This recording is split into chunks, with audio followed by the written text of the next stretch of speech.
Okay guys, so ito yung continuation ng rebuild series natin ng Sniper 150 natin. So after ma-rebuild ng makina, ito naman i-install natin yung mga parts na papalitan natin sa Sniper 150 natin.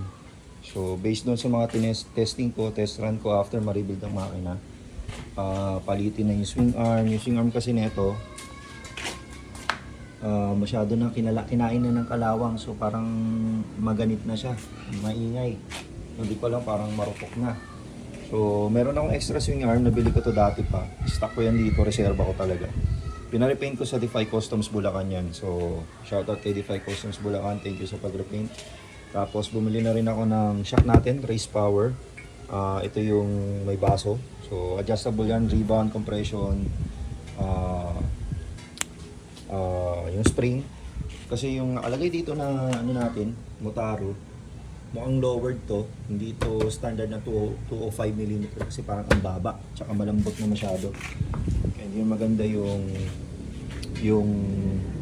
takbo ng motor. And then papalitan natin mga ito, yung front cover, yung inner panel sa harap, chain cover, yung underneath panel, pati itong ano natin, yung bracket yung nasa harap. Kasi nung naatrasan yung motor natin dati,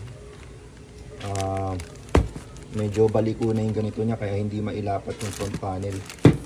Tapos puro wasak-wasak na yung ano na ito, bali-bali na yung mga clips niya sa loob, kaya hindi ano. Ito papalitan din natin kasi bali na rin pala sa loob yan. Wait, naantay ko lang.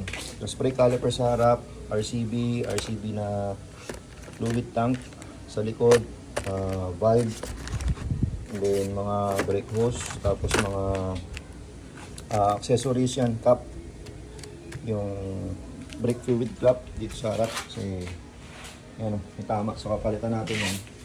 Tapos yung seat lock, papalitan din natin, pati yung mga switch kasi medyo maganit na siya, hindi na maganda yung ano, yung contact niya, so papalitan natin yan.